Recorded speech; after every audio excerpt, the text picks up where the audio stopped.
So when we're applying the blood from our baby to these cards, people don't often know that you can use either side of the card to apply the blood on, but you have to pick one and all of the dots have to be applied the same way. So I can't do blood dripping on this side and then blood dripping on this side. If I'm gonna do this side, they're all gonna be applied this way.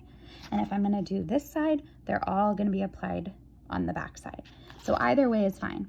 When a drop of blood is coming out of the baby's foot, it would be okay to take the card and break the surface tension of the blood with the card, but it is not okay for the wet blood and card to touch the baby's skin.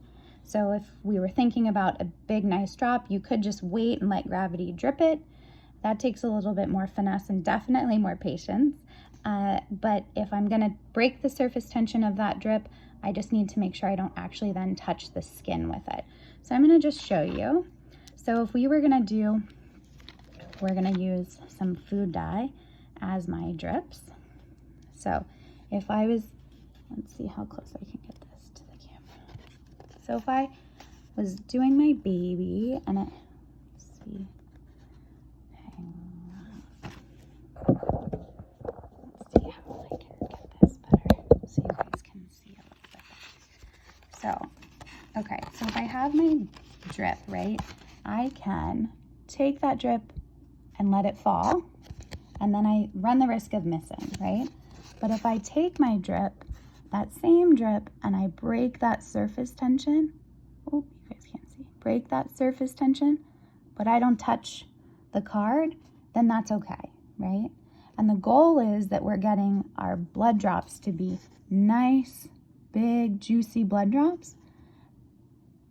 Nice, big, juicy blood drops.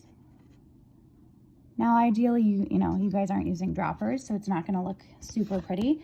But when we're going to the back side of the card, that's what's most important. So we applied blood on the front side, and when I turn it over on the back side, all 6 of the circles need to be saturated through. So these are actually awesome. And again, I'm using a dropper, so it's not the same. So it's not gonna be pretty and perfect like this every time. But it's important that as you see these, this is the back side, right? So we need to make sure that the blood we've applied on the front side soaks through all 6 dots, because there's 6 dots. Blood on the front side, as best we can, we apply it in one fell swoop, so not layering and trying not to have overlap of drops. Now, if you got a massive drop and it bled outside, that's okay. They puncture holes, use a hole puncher to take out the specimen that they study, so it's not the worst thing.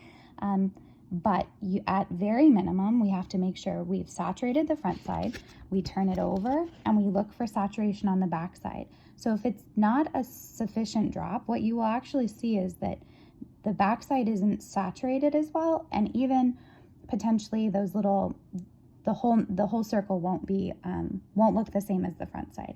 So really important that you look, and sometimes once the dot of blood is applied, it takes a minute, and as you've watched in this video, even these dots are kind of spreading. So this filter paper will take in the drop, and then it continues to saturate and expand out and fill your circles. So kind of as you do it, you want to look and make sure, okay, it looks saturated, and then maybe check it in a little bit after to just make sure it still looks saturated. So again, just for the video's sake, I'm just showing you this side, but all 6 circles need to be filled in, like in completeness, just like this.